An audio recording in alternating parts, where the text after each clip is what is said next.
Welcome to the Silent Empires. Tonight, our story follows Angelo Bruno, the man they called the Gentle Don. Known for his calm approach and quiet authority, Bruno ruled Philadelphia not with violence, but with diplomacy and respect. To some, he was a peacemaker who valued stability above all. To others, a strategist who maintained power through patience and intelligence. Before we begin, like this video, we're aiming for 100 likes in this video. Don't forget to subscribe and join our family, and share your city and the time you're listening in the comments. Your support motivates us to keep bringing you more powerful stories. Now, close your eyes and imagine the soft glow of city lights, the quiet streets of Philadelphia after dark, and the presence of a man whose silence spoke louder than any threat. Settle in, and let the story of Angelo Bruno guide you into the night. Angelo Bruno was born in Villalba, a Sicilian hill town, where people watched what they said and remembered who owed who. As a child, he crossed the ocean with his family and settled in South Philadelphia, a place of pushcarts, street corner bargaining, and familiar dialects. He later used a family name, Bruno, a change that was not unusual among tight-knit immigrant communities, where a different surname could mean fewer questions and easier business. The neighborhood shaped him. He watched men solve disputes in back rooms, saw mothers stretch food and fathers bargain fiercely over prices. He learned to listen before speaking, to read a room, to understand that a steady person could guide louder ones without pushing them. That talent made him useful. Prohibition opened doors along the Delaware River. Goods moved at odd hours, cash changed hands in whispers, and small-time crews learned that supply, not noise, dictated influence. Older Sicilian figures in Philadelphia led an organization that survived by discipline and the ability to keep police attention from burning too hot. As a young man, Bruno gravitated toward the people who valued order. He did not win respect with his fists. He earned it by returning money on time, smoothing disagreements between hotheads, and keeping merchants comfortable enough to keep doing business. During those years, he became a dependable earner in rackets that authorities later described as bootlegging, numbers, and illicit betting. He steered clear of tabloid-style scenes and looked for placements that multiplied returns without inviting spectacle. By the mid-1930 seconds, leadership above him changed hands after violent years that pushed the Philadelphia organization to prefer steady men. Bruno grew into a fixer, the person people called when a bookmaker needed breathing room or a damaged relationship threatened weekly income. He invested his share with care, buying properties and positions in small firms that appeared ordinary: distribution routes, vending machines, restaurants, building supplies. Those businesses gave him a desk, receipts, tax filings, and polite conversations with officials, all of which insulated him from charges that sank men who bragged. To neighbors, he seemed like an industrious entrepreneur with strong family ties and a daily routine. To his own circle, he became the steady center, someone who hated chaos because chaos broke income streams. Investigators and journalists would later describe his role in illegal gambling, loans at abusive interest, and protection schemes that touched bars, clubs, and small manufacturers. Under bosses who valued production over panic, Bruno became a captain who specialized in control. He handled disputes with fewer public incidents than many cities saw. He preferred to meet a rival, map out a territory line, and settle on a fee rather than spark a fight that cost everyone. That approach kept profits rolling and prevented crews from stirring internal resentments that might invite outside opportunists. He never confused caution with weakness. He just hated waste. The late 1940 seconds and 1950 seconds brought federal pressure, new laws, and powerful meetings in New York that shaped boundaries among families in different cities. Bruno worked to place himself near men whose voices counted most. He respected the way New York bosses managed sprawling operations through rules and private arbitration, and he modeled Philadelphia after that. He spent years traveling quietly, paying respect, sending gifts, arranging marriages between interests. He kept his record light, avoided flamboyant spending, and let subordinates take the stage when attention came. If police stopped him, he smiled, gave his name, and said he was a businessman. He wasn't the kind of figure who picked public fights with reporters. He simply denied involvement and moved on. Then the Appalachian meeting in 1957 reshaped everything. When police stumbled on a major gathering of leaders in upstate New York, Names and faces splashed across front pages. Indictments and deportation orders chased old bosses. Philadelphia's established leader fled rather than face narcotics charges, an accusation the organization despised because the trade brought heavy prison time and massive heat. In the vacuum, a short-lived interim figure tried to secure himself the traditional way, by removing rivals. According to later testimony and law enforcement accounts, he sought permission to eliminate Bruno and failed to secure the approval he believed he needed from New York. The man he asked to do the job confided in Bruno, and before long the would-be sponsor lost his support. It was a lesson Bruno never forgot. Preservation required allies in the right rooms. Backed by powerful friends, Bruno took the top seat in 1959. He was no figurehead. He instituted a code that placed quiet money above fiery pride. He limited freelance acts and set a single rule that defined his years. No one made trouble that drew federal heat. Public cruelty was forbidden. Flashy punishments were bad for business. He did not want soldiers carrying narcotics in Philadelphia. That market made federal agents scour every ledger and follow every name. On the street, to be blunt, people still found drugs, but Bruno's directive meant his own formal crews avoided running those lines directly on family orders. If outsiders pushed it and paid, he might tolerate their presence, but he refused to let his house burn from within. That stance created resentments among ambitious men who saw drugs as fast profit, but it also saved his leadership for 2 decades by keeping many of his people out of major federal cases. With casinos still illegal in Atlantic City, and before that shore town transformed, the family leaned on systems that seemed almost ordinary to anyone who didn't see the books. Bookmakers took wagers on sports and horses, with lines set by experienced oddsmen. The numbers game or policy moved through barbershops, groceries, and neighborhood stores, where writers collected small bets and banked them with handlers connected to higher-ups. People who missed payments on street loans saw stern collectors.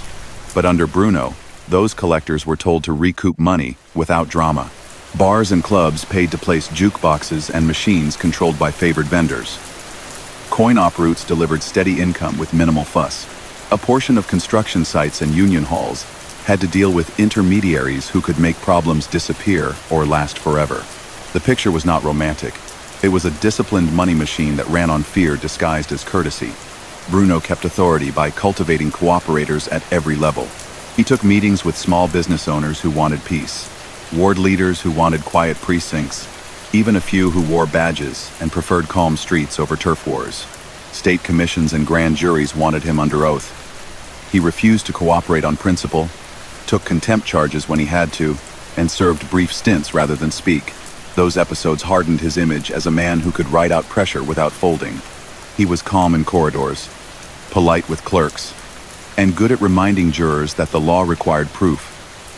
Prosecutors learned that he had insulated himself with enough layers that witnesses rarely touched him directly. All the while, he cultivated a reputation as a neighborly presence. He walked his block without guards trailing him in an obvious way. He sent flowers for weddings, helped kids find summer jobs through businesses connected to him, dropped by kitchens where Sunday sauce simmered, and listened to complaints about noisy corners. In return, people on stoops said he kept the peace. At the same time, people who owed fell in line because they understood that the calm surface sat atop a hierarchy that could make their life difficult if they pushed too far. That was the core contradiction of his reign. He sold tranquility by controlling disorder. Inside the organization, he elevated careful men. A trusted counselor sat at his side for years, weighing the family's course. An underboss handled daily operations and ran interference when younger soldiers tried to jump the line. Capos managed crews in South Philadelphia, across the river in Camden, and into the suburbs.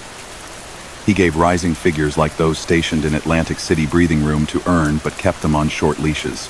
He moved a particularly volatile member out of the city for stabbing a man during a barroom dispute, a banishment that later backfired when that same exile turned a once sleepy shore town into a lucrative prize after casinos were legalized.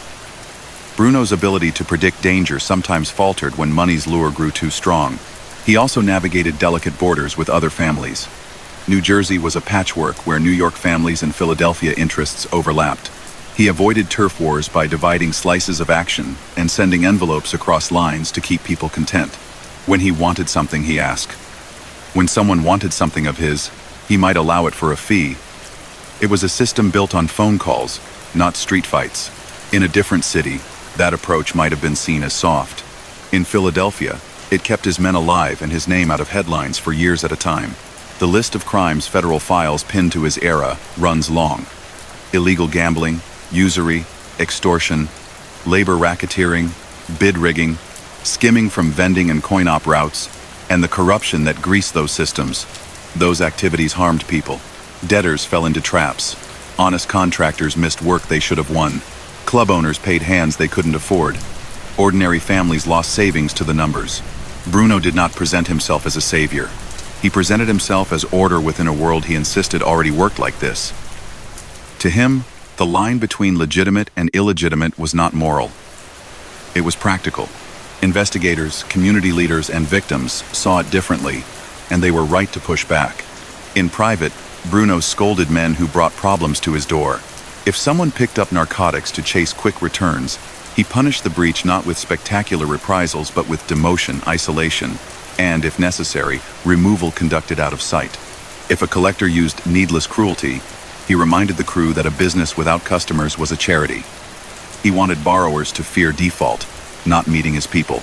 If a nightclub owner tried to shift allegiances without notice, he negotiated, and most times he found a way to keep a sliver of revenue flowing rather than risking a shutdown that earned nothing.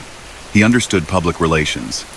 When a high-profile killing in another city brought a swarm of press to organized crime's doorstep, Bruno remained visible but serene. He posed no threat to pedestrians, waved off aggressive photographers, and kept his schedule predictable. The act worked because it reflected reality. He avoided public tantrums, dressed conservatively, and traveled without showy security.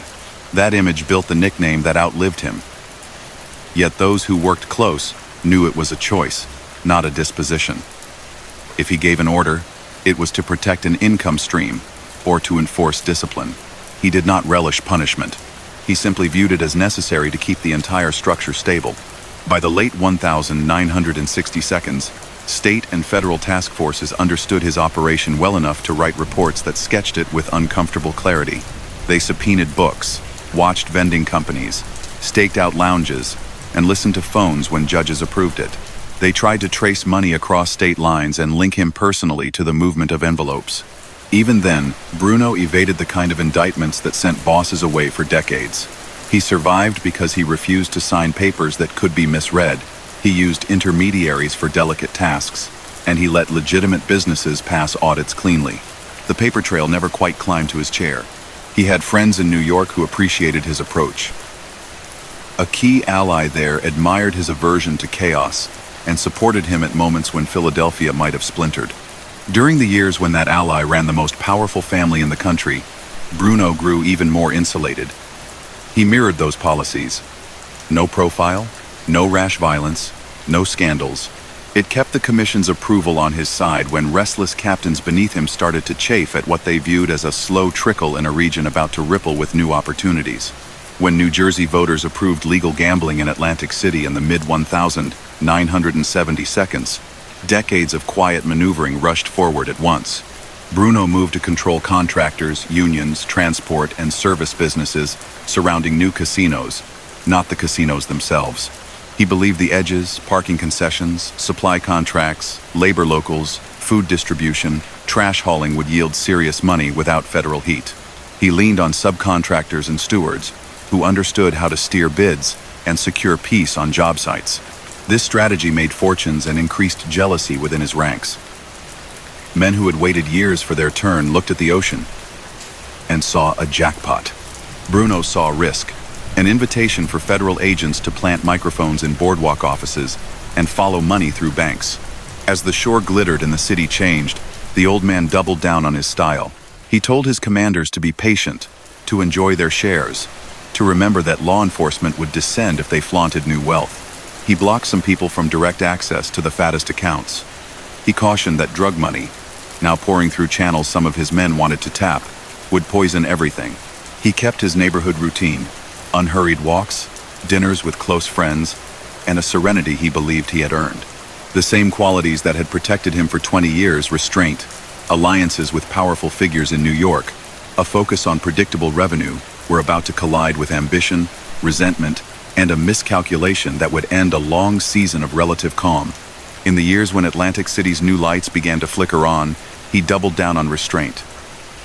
To him, the lesson of a lifetime was simple. Noisy money attracts storms. He had built his power by pairing patience with memory, rewarding steadiness and punishing rashness, and he wasn't about to change just because a shore town rewrote its laws. He told his circle to focus on the services that orbit casinos: concrete, trucking, linens, food contracts, labor where invoices, dues, and quiet arrangements could pull in steady returns without baiting federal squads. This produced a wave of jealousy inside his ranks. Younger earners looked at the boardwalk and saw a golden rush. He saw investigators with new budgets and clean shirts ready to camp in hotel lobbies with binoculars. He would not let a season of excitement erase the rule that had kept him safe. Calm beats sprinting. He had learned that lesson during the handoff that first put him in charge. When the leader before him left under pressure brought on by the Appalachian mess, an interim figure tried to solve uncertainty by proposing a permanent solution. The man raised the idea of removing Bruno and asked a respected captain to carry it out. The captain considered the order, weighed the political weather, and walked it into Bruno's ear. Not long after, Bruno stood in the right room in New York and made his case to men whose nods decided outcomes. With a few sentences and the backing of an ally whose influence in that city was unmatched, he turned danger into promotion. He rewarded the man who warned him by moving him closer, made clear that sudden moves without approval would not be tolerated, and reorganized his house so that disputes reached him through trusted channels rather than erupting on corners. That early brush with betrayal shaped everything that followed. He would rely on alliances, not tantrums, to hold a city. Day to day, his rule felt like a chamber where volume never rose. He set weekly times to hear from crew bosses, took notes in his head, and issued decisions that protected the flow of cash. Gamblers placed sports bets through a network of writers who knew which phones to avoid and which afternoons to keep quiet. The numbers game ran on nickels and dimes that, in total, looked like a river. Loans carried rates that trapped people who fell behind. Collection was firm but designed to keep the borrower producing rather than collapsing. Bars and clubs paid for peace, jukebox routes, and machines that clicked with quarters. Labor locals provided leverage on job sites when a contractor needed a schedule to move or a rival's bid to sink. None of it was heroic, and none of it was random. It was a ledger kept by men who understood that fear wrapped in politeness keeps money moving longer than open menace. He dressed all of it in the clothes of normal business. He filed tax returns tied to real companies. He bought properties, recorded mortgages, and held stakes in firms that supplied kitchens, hauled waste, delivered bread, or fixed pinball machines. He used intermediaries who could read City Hall and unions, men who smiled in both directions and knew when to leave a room. That structure insulated him. If investigators knocked, they found delivery schedules, sales reports, and employees who put their heads down. On paper, it looked like a web of small enterprises. Beneath, according to state commissions and federal reports, sat extortion, illegal gambling, usury, bid rigging, and the corruption that made those acts possible. He denied the labels when pressed, and let lawyers do the rest. National pressure grew after a soldier in another city explained the existence of a nationwide structure to a Senate committee in the early 1960 seconds. Those hearings taught the public new words, and convinced officials to build units dedicated to mapping networks like his.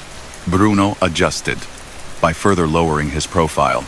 He refused press interviews, spoke carefully when stopped, and leaned into the image of a neighborhood businessman who disapproved of disorder. In Philadelphia and South Jersey, law enforcement formed task forces, subpoenaed his associates, and asked grand juries to study coin-op routes, bookmaking wires, and labor deals. He answered those demands with silence. When a state panel commanded him to testify about organized crime, he invoked his rights. When that led to contempt findings, he accepted the punishments without bargaining, served time quietly, and returned to his routine as if it were an unplanned vacation.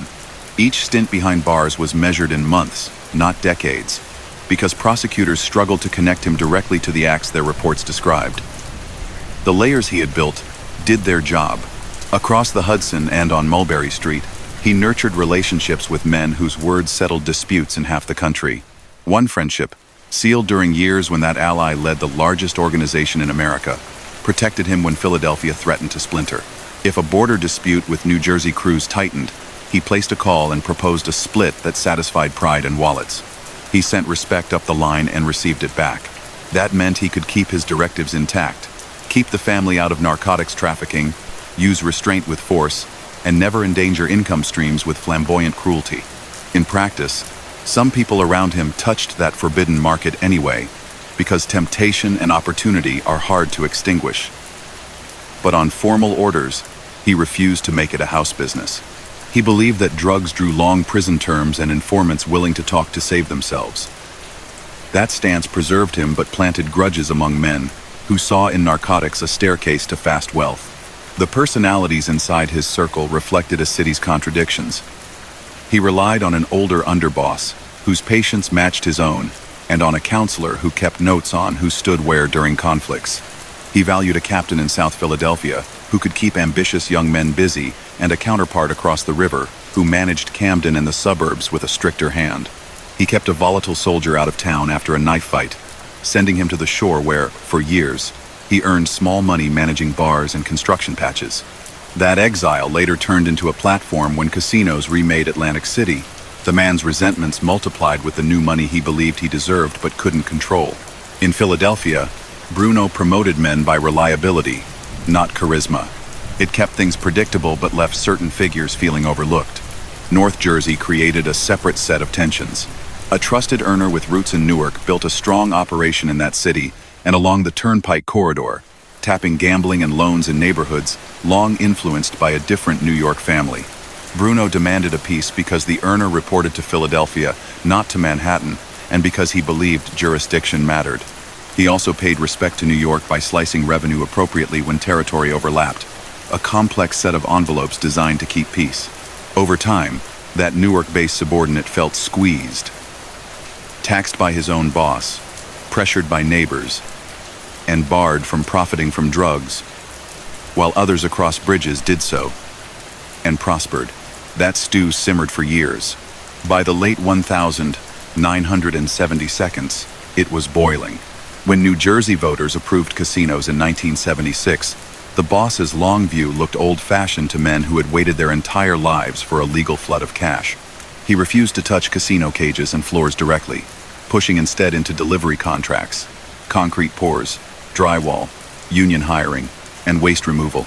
He talked to shop stewards, board members, and warehouse managers.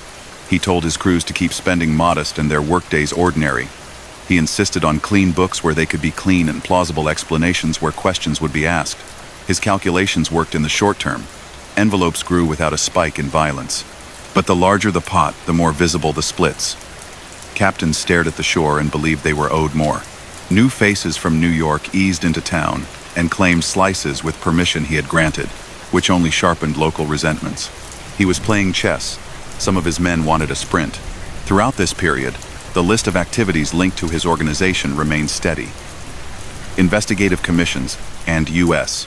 attorneys described illegal bookmaking on sports and horses, a numbers network that ran on handwritten slips, loans at unlawful rates enforced by threats and social pressure, shakedowns of bars and clubs for security, music machines, and peace, pressure on contractors to steer bids, payoffs inside certain unions that controlled hiring lists and access to sites, and the classic corruption that greased city bureaucracy.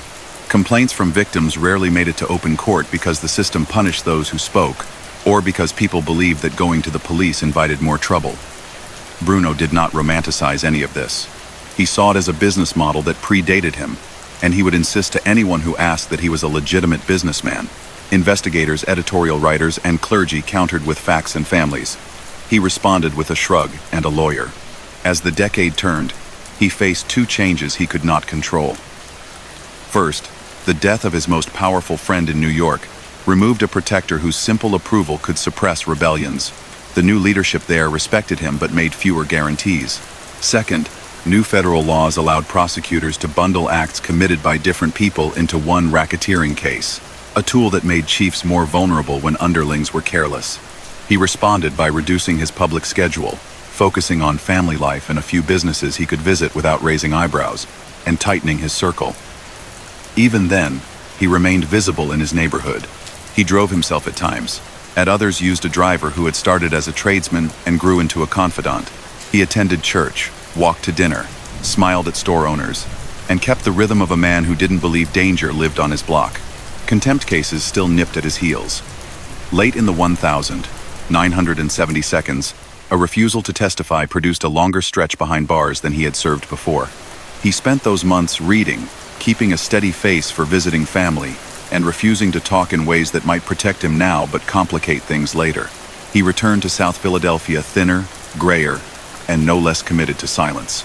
To onlookers, the brief incarceration looked like proof of his calm. To some in his crew, it looked like a window opening. While he was away, envelopes had been rerouted, ambitions had grown, and new friendships had formed in corridors where he no longer held the only key. The Newark earner, now a top advisor in title, reached beyond Philadelphia for answers to his frustrations. He visited New York often, met with a man from a neighboring family known for his stern face and old-school methods, and asked what was permissible. Stories differ on exactly what was said, but later accounts suggest that ambiguous assurances were offered, or at least that the earner heard what he wanted to hear. He believed that higher authorities were tired of Bruno's caution, that the old man's refusal to tap narcotics, and his practice of taxing associates too heavily, had run its course, and that a change would be tolerated or even welcomed. In truth, the rules about removing a sitting boss were strict. Without explicit approval from the highest table, such a move was a sentence for everyone involved. Misreading that temperature would prove fatal. Inside Philadelphia, longtime loyalists sensed the mood shifting. An underboss with a battered face and a calm voice urged patience and warned that impatient men were inviting disaster. A shore exile, hardened by years of being kept at the edge, saw in the new Atlantic City money a chance to rewrite the board and pressed for broader access. Younger enforcers from tight blocks began to whisper that the leader's kindness to outsiders cost locals their chance to step up. The old man responded the way he always had, by calling meetings, talking through grievances, promising assignments that didn't arrive, and keeping the peace by reminding everyone that New York's respect had to be earned, not demanded.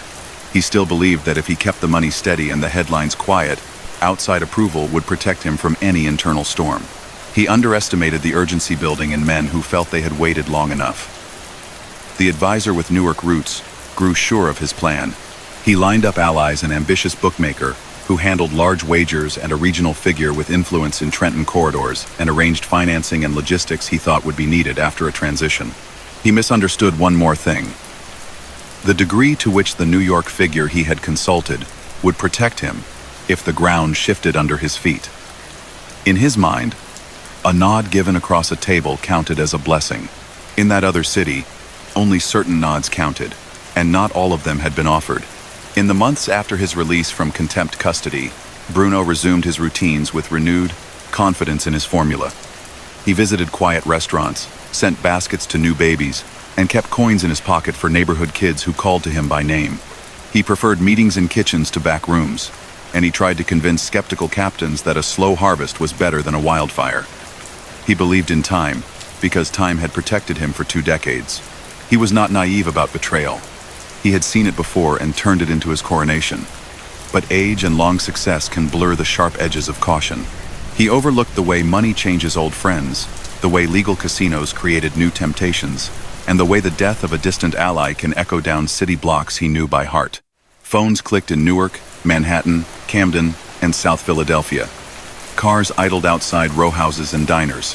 People who had spent years following his orders weighed whether the next season would be theirs if they turned the page. The plan that would end an era relied on secrecy, timing, and the belief that higher powers would understand. Such plans rarely factor in the full cost. The very rules he had followed, approval, restraint, order, were about to be broken by men who thought they could survive the break. The city that had stayed calm under his hands held its breath, unaware that a quiet life was about to become a lesson in how quickly peace dissolves when ambition outruns wisdom. Winter slid towards spring while the old rules frayed. In kitchens where he liked to sit with a demitasse and a plate of cookies, Bruno still spoke about pace, patience, and keeping the city cool. Outside those rooms, an advisor from Newark counted votes that weren't yet his, and tested how far a promise stretched when it came across the river. Friends in Manhattan listened, and depending on the day, gave him a smile, a shrug, or words that sounded like approval but weren't. The advisor heard what he wanted to hear.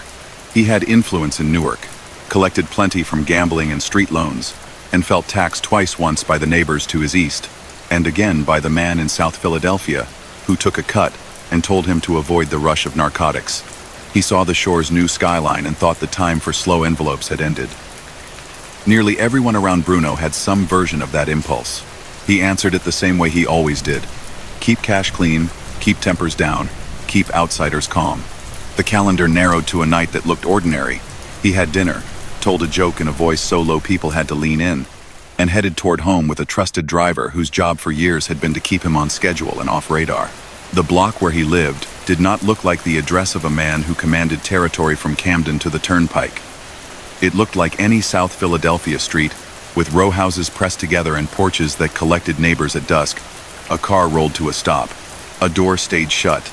A sound cut through. In an instant that felt slower to witnesses than the clock could measure, the man who had ruled by quiet was gone. There were no theatrics afterward, no chase, no shouted manifesto. Police cars arrived, lights spun, and a crowd gathered at a distance, because that is what crowds do when shock meets curiosity. The driver cooperated with questions and did not say much beyond what the scene made plain. Reporters fumbled for the right words, then settled on the nickname they had used for years because it fit the contradiction so well. A gentle figure who ran a hard business. Detectives understood what the public didn't need explained. A boss did not fall in Philadelphia without a chain of decisions that crossed bridges and boroughs. They cast a net across his network. The consigliere in Newark who had been muttering about taxes and opportunity. The bookmaker who handled six-figure action and always needed more. The veteran from Trenton who straddled two worlds and thought himself indispensable. And the shore exile who had spent years listening for a chance to return from the margins. Cameras flashed as agents pulled files. Court officers fetched wiretap logs and grand jury transcripts. Lawyers rehearsed lines that sounded like common sense. Businessmen, civic-minded family men, unfairly labeled. The streets told a different story. One crew leader was missing for hours, then days. Another canceled a routine lunch and vanished. A third insisted he knew nothing beyond ordinary gossip and began looking over his shoulder. Within weeks, word filtered back from New York that surprised no one who understood how the national structure worked. Those who had arranged the removal of a seated boss without unmistakable permission had crossed a line older than any of them. A chair in Manhattan did not need to send a letter to make the point. The message traveled faster than paper. One by one, figures linked to the decision disappeared from their usual places. Bodies turned up far from home, the bills in their pockets a poor comfort against the judgment they had invited. The advisor from Newark, so certain that a nod was consent, was found lifeless in New York. A bookmaker who had argued for the move met the same end. A seasoned operator who had promised to smooth things in Trenton failed to return calls because he could no longer pick up a phone. The pace of these endings told everyone else what they needed to know about rules, approval, and the cost of misreading both. Back in South Philadelphia, people lined the sidewalks near a church, watched limousines ease past, and whispered about the man who had kept the city's underworld strangely stable for 2 long decades. His funeral drew politicians who pretended not to stare, old friends who did not pretend at all, and a sea of officers who took notes rather than speak. Flowers piled high. In the crowd, widows nodded to one another, remembering the ways he had sent baskets, made a call to get a job for a nephew, or settled some small neighborhood dispute. Others stood at a distance, remembering the harder edge beneath the manor. The way a late payment turned into a relentless schedule, the silent pressure placed on a cafe owner who couldn't afford a machine but paid for it anyway, the construction supervisor who watched bids bend to a phone call and felt powerless to stop it. Both views were true because that was how he had built his authority, by making quiet look like kindness, even when it served fear. Leadership did not sit empty for long. A veteran from his inner circle, a thick-set figure with a flattened nose and a reputation for patience, took charge with the same promise Bruno had offered the city years earlier. Calm, discipline, and envelopes that arrived on time. New York recognized the replacement, because the alternative was an open fight that could spread beyond state lines. Yet even as this new boss tried to restore a rhythm that felt familiar, the pieces no longer lay in tidy rows. The men who had tried to jump the line were gone, but the desires that had driven them remained. The Atlantic City money flowed in channels chosen by contractors, unions, and state boards rather than by tradition alone. And the groups that had shared territory under Bruno felt entitled to renegotiate terms. Back through the years, the list of activities that made the Philadelphia organization what it was remained the same, and his part in it had been central. He ran gambling in every form. The law forbade then. Sports, horses, cards in back rooms, and the numbers game that lived in small bills and daily hope. He taxed bookmaking networks, took a cut of casino-adjacent businesses when they emerged, and oversaw the loans that trapped people who borrowed 1,000 and learned what 1,000 could cost. He enforced agreements with the kind of pressure built for neighborhoods, visits to bars, mentions of family, reminders couched as courtesy. Construction and solid waste outfits paid to avoid trouble, joined with unions that moved projects forward or backward, and dealt with representatives who appeared whenever a bid looked promising. Bars and clubs bought music machines, vended cigarettes, and contributed to maintenance funds that satisfied people no one wanted to upset. City workers who could speed a permit learned where they stood and what a friendly call could earn them. He denied the word extortion when cameras were present. Investigators countered with affidavits, tape, and testimony that did not always make it to trial but accumulated year after year. He kept his name out of most charging papers. When state commissions demanded answers, he refused, knowing that a contempt sentence measured in months was preferable to transcripts that could haunt him for years. He took those stints without complaint, passing days with family visits and quiet routines. He relied on lawyers who prepped him to say as little as possible, and on a public image that made him look less like a criminal mastermind than a shopkeeper who liked a good suit. During a late 1,970 contempt case, when the state tried to dissect coin-operated machine routes and tie him to the men who ran them, he stayed silent, finished his time, and returned to Snyder Avenue as if nothing had changed.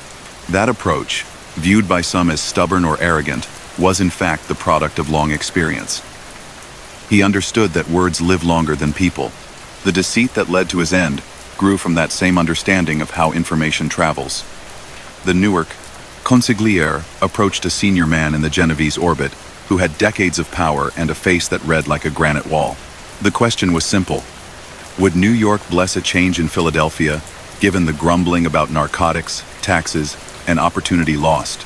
The answer, at least as later retellings go, was not simple at all. The Newark man heard permission. The Manhattan figure offered, at most, an opinion that stopped short of a green light. In a world obsessed with interpretations, nuance killed. The Newark plotter counted allies, raised money, promised promotions and shares, and penciled his own name into the top line on a sheet he never showed his betters. He mistook proximity to power for power itself. His miscalculation destroyed him and rippled through households that had assumed their futures were secure. The execution on the South Philadelphia block did not look like the end of an era to people standing on stoops that night. It looked like a crime scene that would fade and be replaced by routine. But inside the organization, a clock started that no one could stop. The commission's response removed plotters in a way designed to end arguments about whether a blessing had been given. Messages were sent to crews from Newark to Trenton to the riverfront near Camden. The new Philadelphia boss tried to soothe resentments. Shore money would be shared. Newark would keep a fair slice. Young men would find ways to move up by producing, not by swinging at the top seat. A few listened because they respected the office.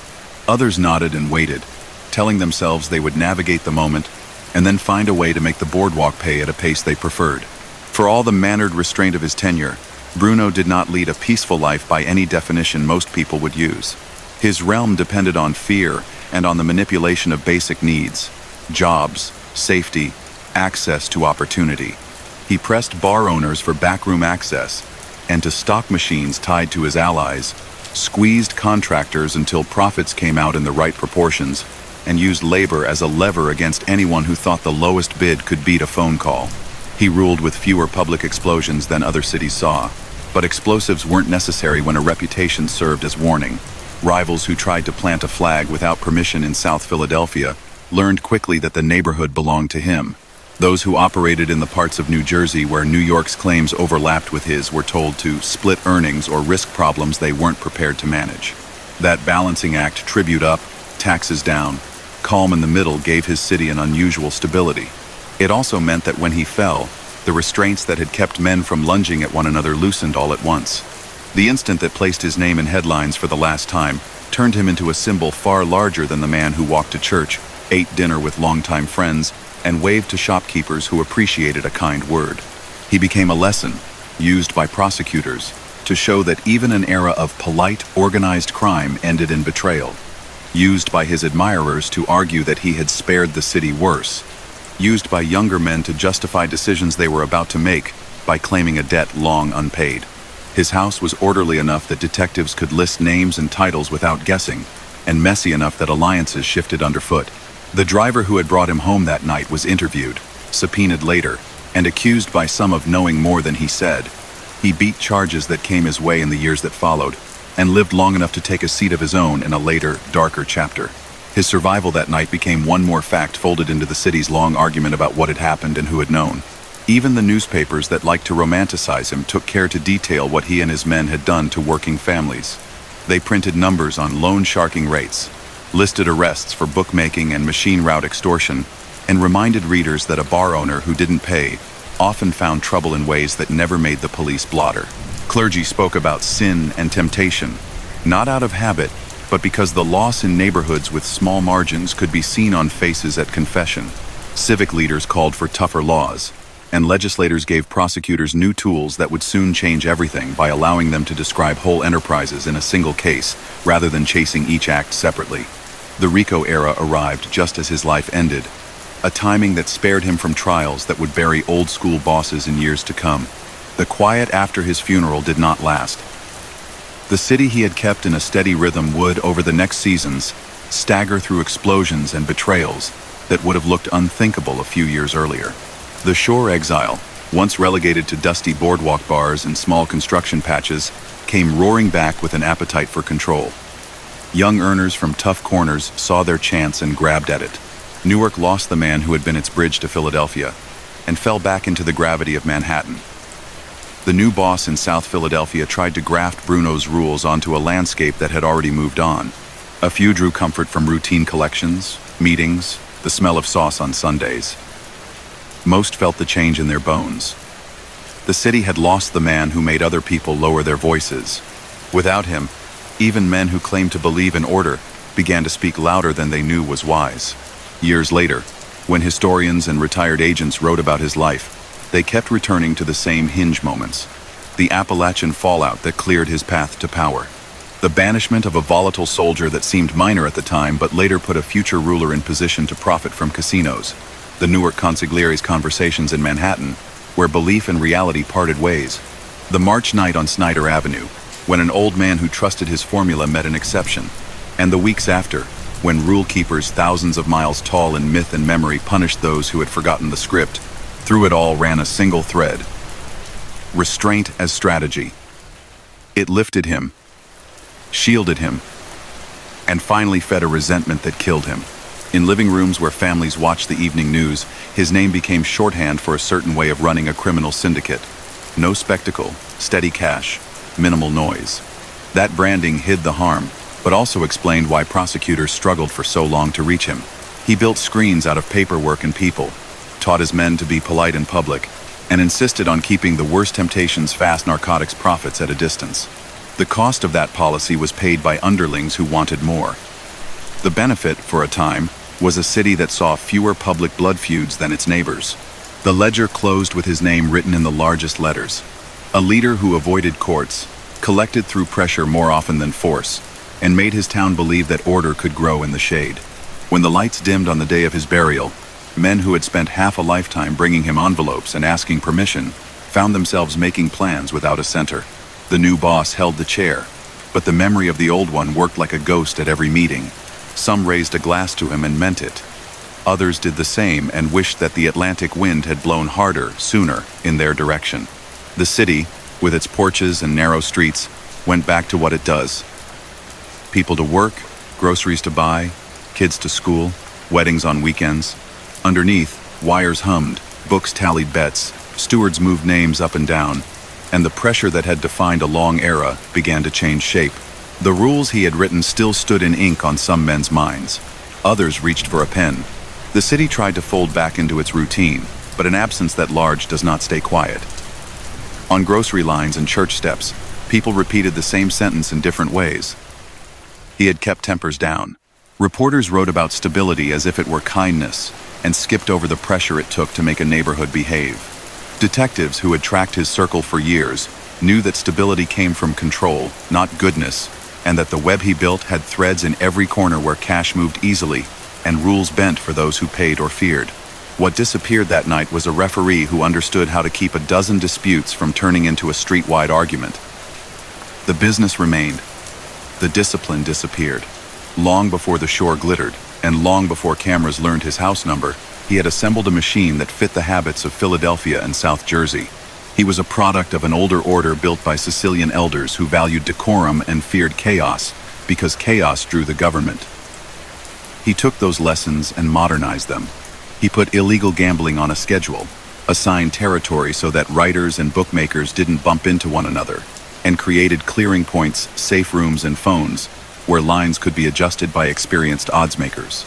He tied the small betting slips of the numbers game to bankers who could absorb hits and pay out without panic, a system that let corner stores and barbers collect hundreds of tiny wagers with confidence the house could handle bad days. He layered loan operations on top of those networks because the same people who bet often borrowed, and he preferred to keep their debts inside his house rather than watch them drift to rivals. Every layer sat on another piece of leverage. Jukeboxes, pinball, and later video machines needed locations. His vendors offered repairs, upgrades, and exclusive rights that club owners learned to accept. Cigarette and candy machines moved in next, with route men who knew who smiled, who frowned, and who called the police. Trash hauling and grease pickup added a different kind of leverage. A diner that couldn't get its barrels emptied learned fast how much peace cost. Reinforced by labor locals that managed doormen, bell staff, bartenders, and kitchen crews, these relationships gave him pressure points without requiring shouting. If a bar owner failed to pay, a machine broke, and no one arrived to fix it. If a contractor pushed back, a crew called in sick. Each inconvenience taught a lesson without creating headlines. He looked at construction like a chess player. Concrete, drywall, trucking, and disposal all offered chances to guide bids, and unions provided the leverage. Friends in hiring halls decided which name rose to the top of a list, and which name never seemed to get called. If a developer needed a job to move, a steward made a phone call and a misunderstanding melted. If a rival won a low bid, a rulebook appeared, and days slipped by until the cost advantage disappeared. He did not invent bid rigging. He perfected a local version that relied on handshakes, cash, and the fear of losing an entire season's work. There were kickbacks on supply contracts and pressure on subcontractors who wanted their invoices paid on time. He never put his name on those demands. He placed trusted intermediaries between himself and anything that looked like force. His own businesses gave him cover.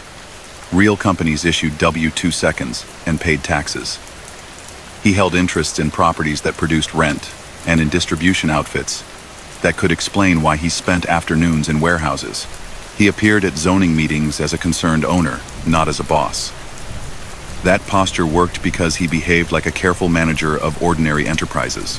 He was courteous with city clerks, stood in line without fuss, and made sure his accountants could answer simple questions without improvisation.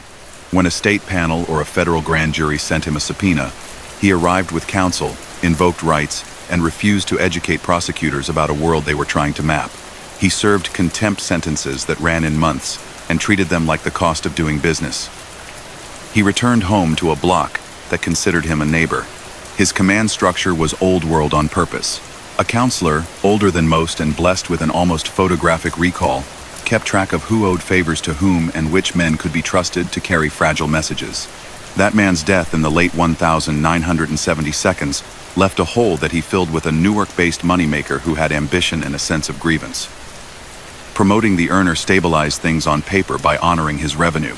In truth, it gave a restless man a seat where he could see the top line on every sheet. The underboss, a quiet veteran, handled internal discipline, and the day-to-day operations that made collections predictable.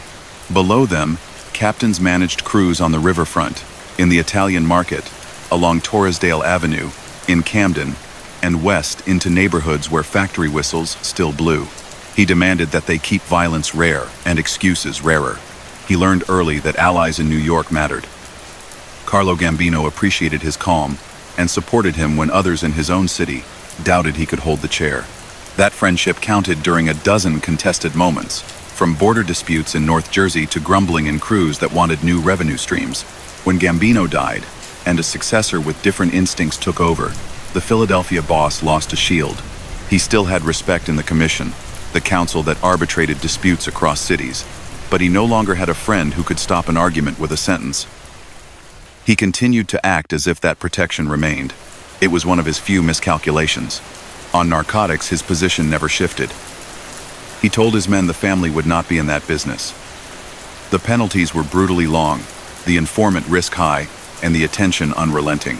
He had watched federal prosecutors build careers by chaining together small drug cases into a ladder that reached far above the street.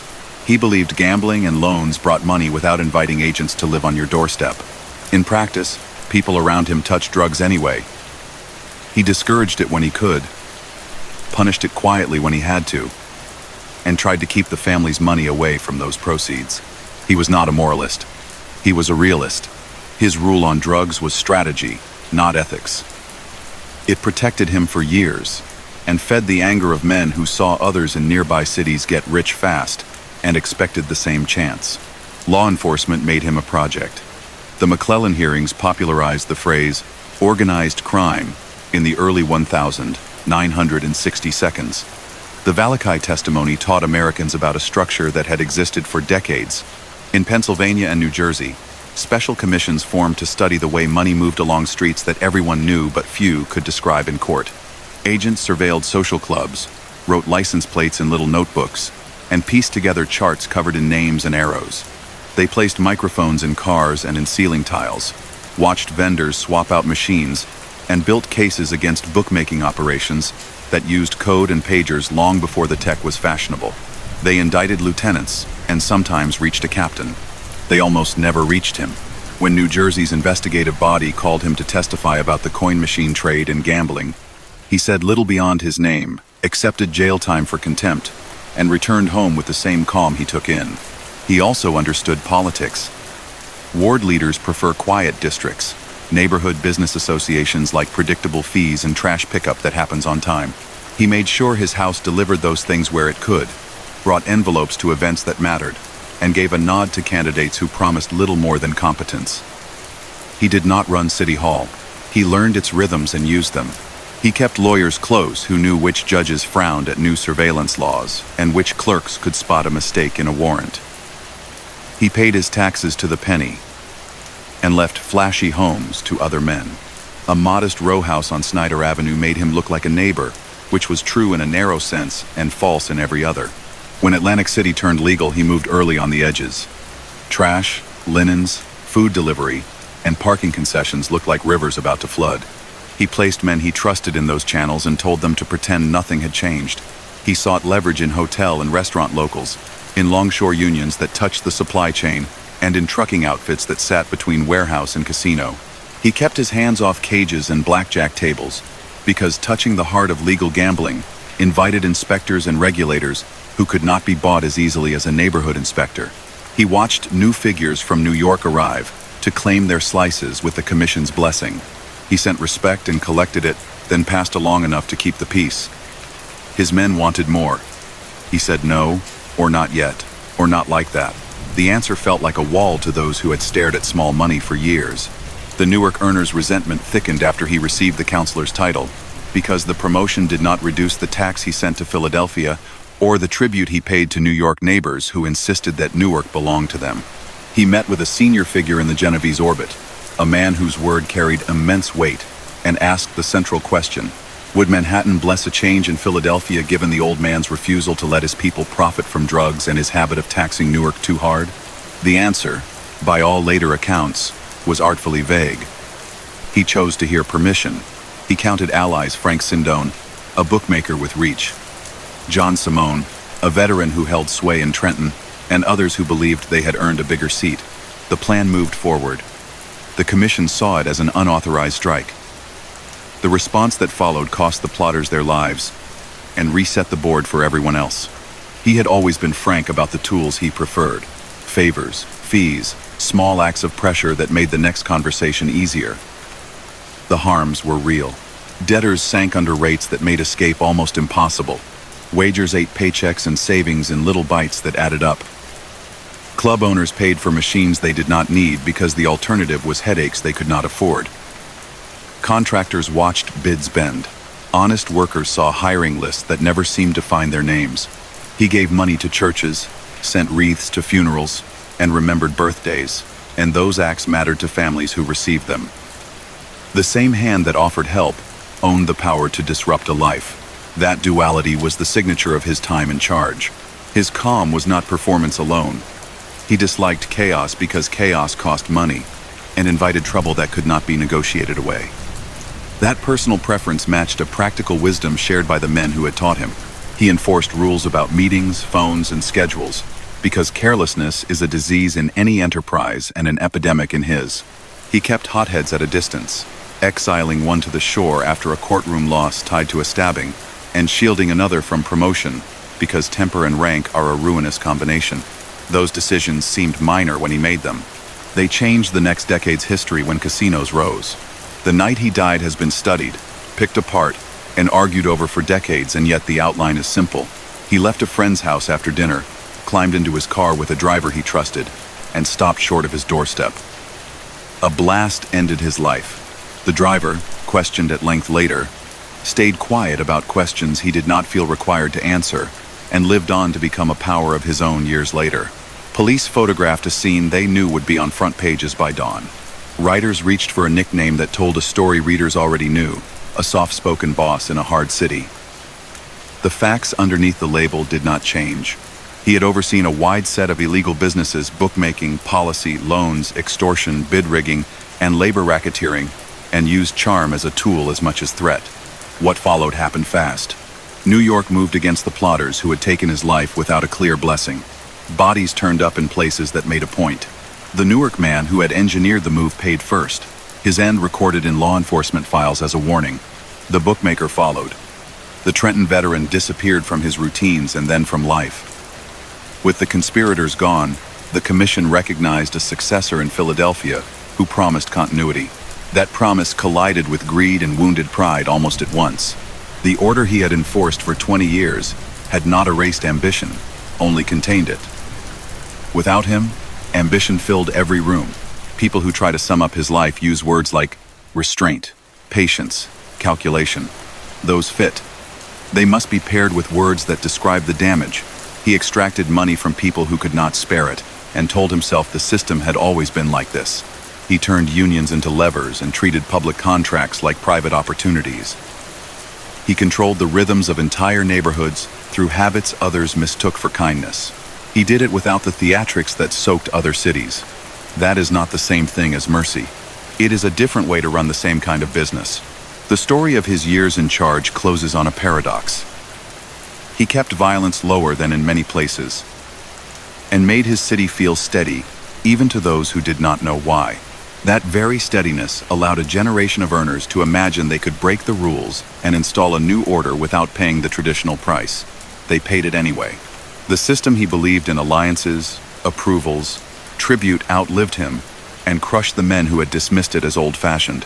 His final legacy was a lesson about boundaries that could not be crossed without consequence. A lesson delivered by the same national structure that had kept him safe for most of his life. Even in death, the rules he followed wrote the last chapter of his story. Power began to pool in new corners, but the city still moved along tracks he had laid over decades. To see how strong those tracks were, you had to watch the way arguments got settled. Men from rival crews didn't bark across bars when money was at stake. They asked for a quiet room and a man with a calm voice to referee. For 20 years, that voice was his. He ran sit-downs like an accountant closing a month's books. Each party got to speak, not to preen. He asked about risk before he asked about pride. He weighed who had produced consistently and who had let temper get in the way. Then he split disputed territory, adjusted percentages, or ordered a payment that made the sting tolerable. He preferred compensation to spectacle because a paid man walks away while a humiliated one makes plans. That habit built his legend as someone who could keep storms from breaking. It also built his authority. People who rely on your judgment eventually accept your taxes. The taxes came in many forms. A bookmaker running a strong sheet in South Philadelphia sent a set slice of his weekly profit to a neighborhood captain, who sent a portion to the top. A numbers banker in West Philly or Camden did the same. The line between independence and affiliation blurred because he liked it that way. If you produced and didn't make noise, he tolerated your operation as long as tribute arrived on schedule. Loans came with terms that kept borrowers from breathing easily, but collectors under his rule were told to keep pressure steady, not theatrical. The idea was to keep debtors working, not to break them. That was the logic behind his vending and coin-op routes too. Clubs and diners got jukeboxes, pinball, and cigarette machines, with servicemen who fixed problems fast if weekly fees were paid. If the fee fell behind, the music stopped or the ashtrays stayed empty. No need for a scene when a silence could make the point. He ran construction leverage with the same sensibility. A drywall subcontractor who wanted a shot at a stadium job had to visit a certain office.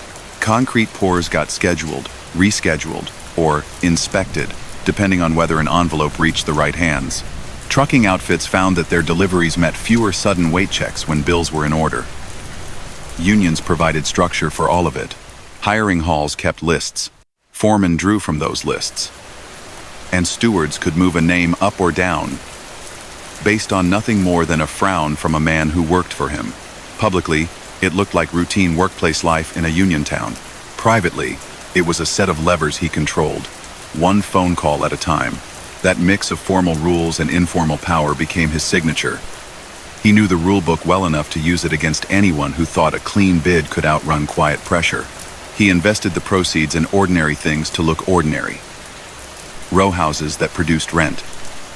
Small warehouses near the market, where trucks could load at dawn. Stakes in distribution firms that moved bread, produce, or paper goods to restaurants. A repair company that serviced game machines and kept inventory charts tidy. He kept accountants busy making sure filings matched what a cautious auditor might expect. On paper, he was a landlord and a supplier who paid what he owed. In courthouses, lawyers used that paperwork to argue that he was being harassed. It did not make the illegal businesses disappear, but it helped him outlast most prosecutors who tried to scale the distance between what everyone knew and what a jury could be shown beyond a reasonable doubt. The state commissions and federal grand juries that targeted him never stopped trying. Subpoenas landed on bar tops and kitchen tables. Agents sat in unmarked cars across from social clubs and wrote plates in spiral notebooks, then came back for weeks to build patterns.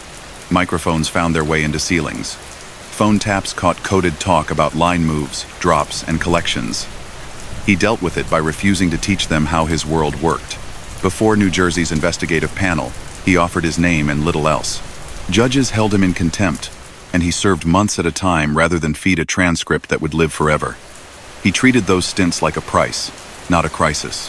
He returned thinner, nodded to the same neighbors, and resumed lunches with the same friends. The method frustrated agents who craved confessions.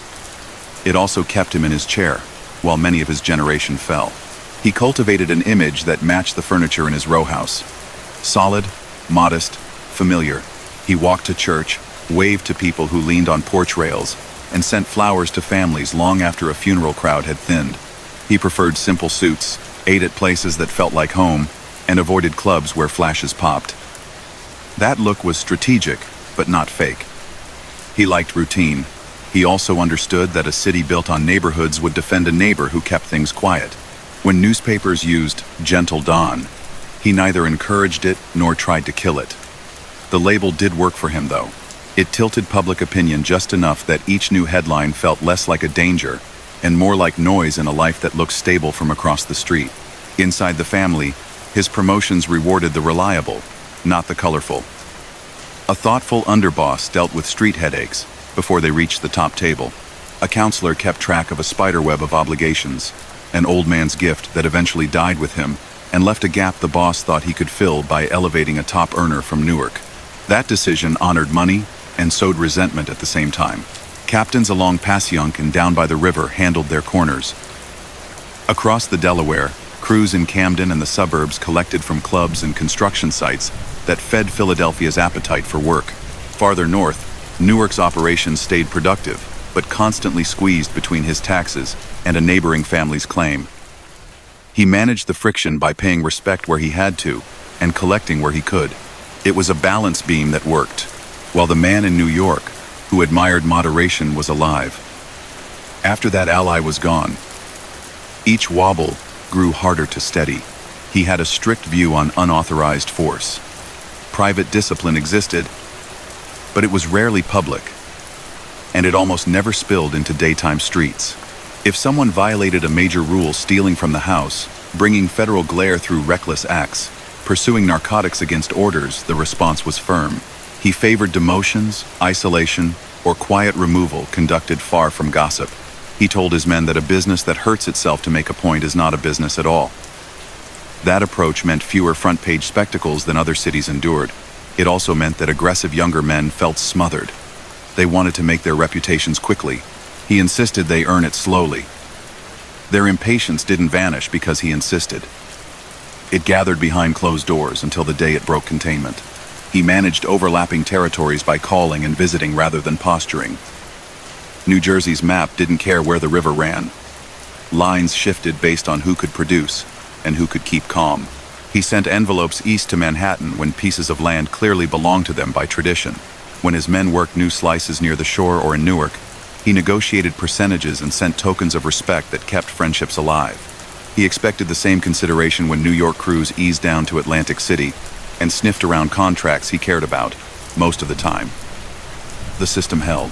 It held because the players involved knew that peace cost less than a feud. It held because he could pick up a phone and talk to someone who could answer in sentences that counted. It held until the day a subordinate mistook proximity to that power for permission to replace it. His home life stayed largely off the record, and he intended it that way. A husband and father, he kept tight routines that mixed family, business, and a small circle of friends. He did not flaunt wealth. He did not run an entourage. His table had room for relatives, and his porch had room for friends. He liked predictable days because predictable days kept law enforcement from finding a scene to photograph. That simplicity drove some rivals crazy. They wanted him to slip, to show off, to expose a seam that could be tugged. He never gave them the chance.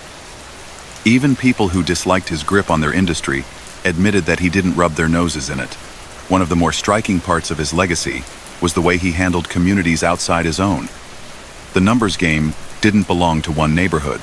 It ran through barbershops and luncheonettes across the city, including places where his family wasn't from. He didn't try to bulldoze those long-standing operations. He taxed them lightly or cut deals that let local runners keep pride in a profit. It wasn't generosity. It was practicality. People produce more when they feel ownership. He also understood that public anger grows fastest when outsiders arrive to seize everything in sight. By letting locals keep a stake, he lowered the temperature and kept the stream steady. That same logic guided his approach to new money at the shore. Share enough to avoid a fight, hold back enough to keep control, and avoid any step that made agents think the boss himself was touching casino cages. His relationship with the press and public officials was a study in boundaries. He didn't call reporters. He didn't threaten them either. When they shouted questions outside a hearing room, he kept answers neutral. When photographers waited near his block, he looked past them. At City Hall, he cultivated an air of nonchalance. He knew which departments mattered: licensing, sanitation, inspections, and made sure his companies complied, where compliance protected him, and pushed where pushing paid. He did not attempt to own the government. He nudged it. That made him harder to root out, because he didn't leave a trail of outrageous favors that an opponent could point to during a campaign. He left 1,000 small interactions that smoothed a path without drawing a map. From the day he took over in 1959 until the night in 1980 when everything changed, the list of crimes authorities associated with his rule never really shifted. Illegal bookmaking on sports and horses, the numbers game run through corner stores and barbers, loans at abusive rates, collected with persistence, and the threat of consequences rather than immediate cruelty, extortion dressed as protection for bars, clubs, and distributors, labor racketeering control of locals and stewards to steer hiring and bids, bid rigging on public and private construction, skimming from vending and coin routes, corruption that moved permits and inspections at the pace best for his people. He denied those labels at microphones. Investigators met him with reports, affidavits, and witnesses, some reliable and some not, that drew the same picture over and over. Additional money flowed from small seams that casual observers missed. A liquor distributor that seemed ordinary but serviced a cluster of bars that understood the price of uninterrupted deliveries. A repair firm that always won maintenance contracts for machines in favored clubs. A janitorial company that gained access to hotel back rooms at the shore and, with it, influence over union rosters. A parking lot operation that decided who got busy corners near stadium gates. None of these looked like crimes when viewed in isolation. Together, they showed how he turned everyday services into control points that produced cash and compliance. He had plenty of legal trouble, just not the kind that removed him for decades. He was arrested over the years on conspiracy or gambling-related counts that either got dismissed or fell apart before trial. The cases that stuck were contempt findings when he refused to testify before state investigators. He served those sentences quietly and used the time to reinforce his image as someone who would take the hit rather than talk. In an era before racketeering laws allowed prosecutors to charge leaders for the acts of their enterprises, that strategy worked. It let him serve months, while others, in later years under new statutes, served decades for similar roles. His timing turned out to be a kind of armor. His rules about narcotics remained the most contentious part of his leadership. He would not bless heroin or cocaine trafficking by his formal crews. He wanted nothing to do with import channels, stash houses, or the hierarchy of street sellers that came with them. The money was undeniable. The risk was worse. He knew that narcotics made informants out of men who felt invincible a week earlier. He knew that a federal agent with a wire on one low-level seller could end up with a boss's name on an indictment if the right words were caught on tape. So he said no. He chastised men who crossed that line and sometimes cut them out entirely. Those choices saved him and cost him. Saved him from the kind of long case that wrecked other cities. Cost him loyalty among men who wondered why their patience never turned into a shore house and a new car. When the shore went legal, the edges he had always worked became crowded overnight. Legal gambling brought regulators, inspectors, and police units dedicated to keeping mob influence out, which in practice meant limiting it. He moved into surrounding services because those would never be completely clean in a town that sprouted so fast. Laundry contracts, linen delivery, trash hauling, parking, food distribution, union control. He focused on those lines and tried to keep his hands off casino floors. It was a shrewd read of risk, but an imperfect salve for ambition. Men who had waited a lifetime for a flood wanted to stand in the center of it, not collect runoff. He told them to be grateful for steady rivers. They stared at the ocean. The choices he made about personnel shaped everything that happened after he was gone. Years before casinos rose, he exiled a violent soldier to the shore for a stabbing that cost the organization money and attention. The move fit his belief that hotheads needed distance. That exile then put the man in the right place at the right time when the boardwalk turned into a cash machine. He also elevated the Newark earner to consigliere when an older counselor died, a decision that honored years of production but placed a resentful man close to the center of power. Those two choices, made for reasons that answered immediate needs, set the stage for the struggle that ended his life and remade the city he had controlled. The night he died still reads like a warning. He trusted routines and the block he called home. He believed a driver who'd served him faithfully for years would be enough. He had survived the kind of heat and jealousy that had killed his peers in other cities, and that survival can lull a person into believing that old instincts will keep working. The blast that ended his life came out of that quiet. It was the final contradiction in a life built on contradictions. A man who avoided spectacle and saved the city from the worst kind of open warfare was removed in a way that ensured headlines. The calm that followed in his neighborhood masked a storm that reached from Newark to Manhattan and back again. In the weeks after, the national arbiters did what they always did when a rule had been broken. They punished, without fanfare, methodically and decisively. The Newark consigliere who had counted a nod as blessings did not survive. His key allies fell with him. A steady veteran who had lent his name to the plan vanished from his routes and meetings. Those outcomes confirmed the one rule he had never broken. Ask permission from the right people before you change a city's map. New York recognized a new boss in South Philadelphia, a familiar face who promised to keep a lid on violence and to honor the splits that held for years. It turned out that lids buckle when the hands that keep them on are gone.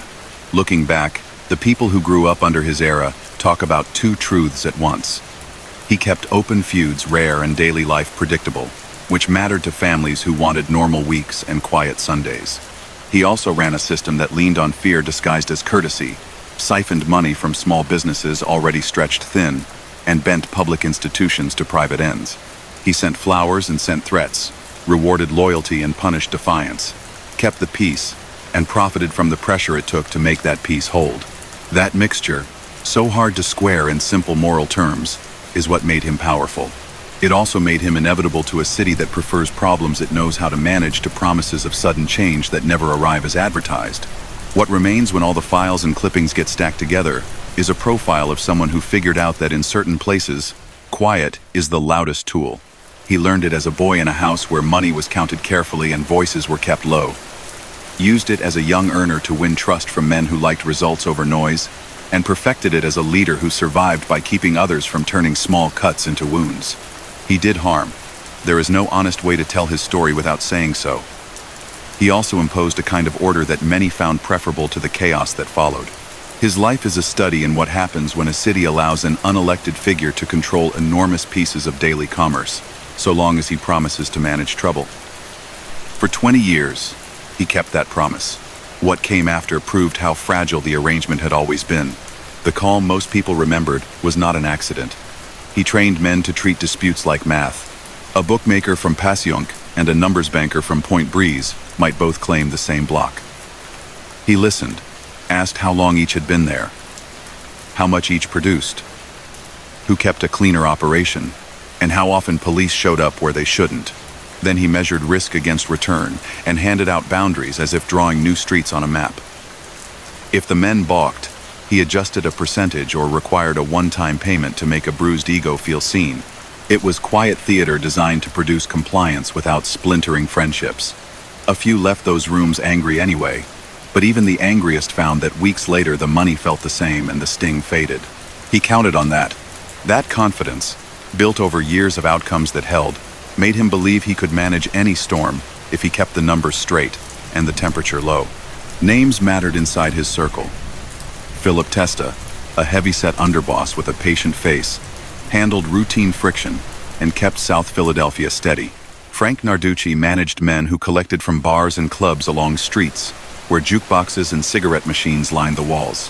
Harry Rickabine, older and sharp, worked his own angles and never hid his suspicion of the top man's taxes, which made him a problem to be managed rather than a pillar. Across the river, Johnny Keys, Simone ran Trenton, and parts of the suburbs, an old-school figure who bridged politics and collections. In Newark, Anthony Caponegro, brilliant with numbers, selective about obedience, built a formidable operation that printed cash and resentment in equal measure. Frank Sindone, a bookmaker with long reach, supplied large action and endless opinions on how to shorten paths to money. A driver named John Stanfa kept the boss on schedule, and in time, learned more about the network than men who had carried envelopes for decades. These individuals, with their habits and loyalties, explain how a machine built for calm could spin apart as soon as the man who tuned it was gone. His reach into legal-seeming services kept every piece connected. Jukebox and pinball routes occupied corners in small clubs, giving route men reasons to visit weekly, and the power to make a night go silent if an owner fell behind. Candy and cigarette machines sat beside them, with inventory and coin boxes that offered a second lever. Trash removal and grease pickup added a third. A diner that missed 2 halls learned to pay on time. Contracts for linens and uniforms at hotels and restaurants near the shore gave his house weekly tallies that blended easily with legitimate bills. Teamsters, locals in hauling, bartenders and hotel locals in hospitality, laborers' unions in concrete and demolition, and longshoremen on the docks, each offered leverage points if a steward owed a favor or a business agent stood to gain. He rarely appeared in the middle of those exchanges. Trusted intermediaries did that work, and they knew how to smile through a demand. He managed construction with a chess player's patience. If a public project went out for bid, he made sure a competitor who owed him a debt looked attractive without appearing favored. If a private developer needed a schedule to hold, he arranged it, and the price for that steadiness became a quiet line item. If a contractor resisted, inspections tightened, and delays multiplied until resistance seemed naive. Concrete poured on time when people cooperated. Drywall shipments arrived when the right companies were chosen. Trucking routes cleared mysterious obstacles when toll booth supervisors received polite calls. It was not romantic and never clean. It worked because everyone involved believed that a small payment now avoided costs later. He encouraged that belief because it made his hand invisible even to participants who suspected he was behind the curtain. Politically, he kept 1 foot inside the building. He knew ward leaders by name, attended breakfasts, bought raffle tickets for parish events, and contributed to civic drives that supplied uniforms or playground equipment. Those gestures did not purchase the city. They bought familiarity. They made it plausible when he asked a local official to look into a permit delay or a broken light. He did not demand impossible favors. He asked for competence, and he asked often enough that competence came to feel like a courtesy owed to a well-known neighbor. Lawyers smoothed the edges, explaining filings and anticipating questions. Accountants made sure returns matched what a skeptical auditor might expect.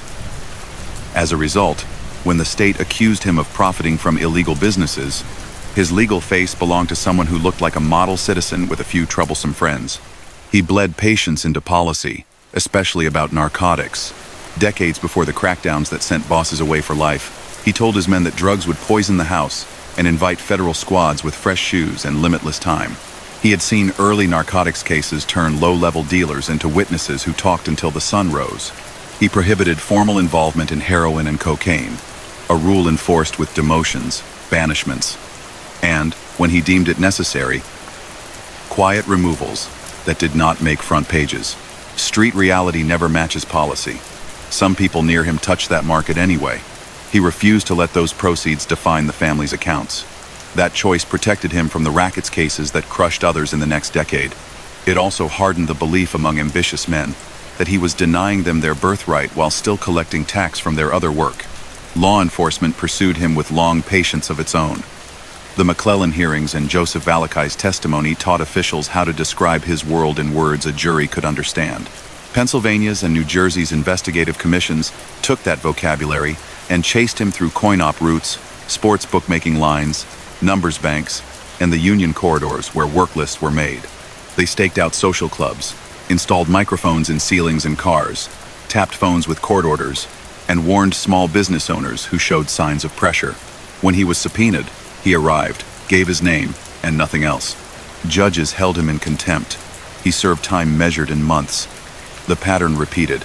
Agents gritted their teeth and kept filing reports. He returned to dinner tables and sidewalks that looked the same as before. Part of the lesson he taught younger men was simple. Silence outlasts a headline. He understood intercity politics better than most, and his friendships reflected that. Carlo Gambino's patience and preference for profit over spectacle matched his own, and their alliance protected him when internal grumbling grew loud. Russell Bufalino, in northeastern Pennsylvania, ran a quiet, efficient organization that rarely spilled into the news. The two men shared a belief that a low profile outlived a burst of fame. Those relationships mattered when boundaries blurred in North Jersey, where Manhattan families considered Newark their traditional turf and Philadelphia's hands reached up the turnpike.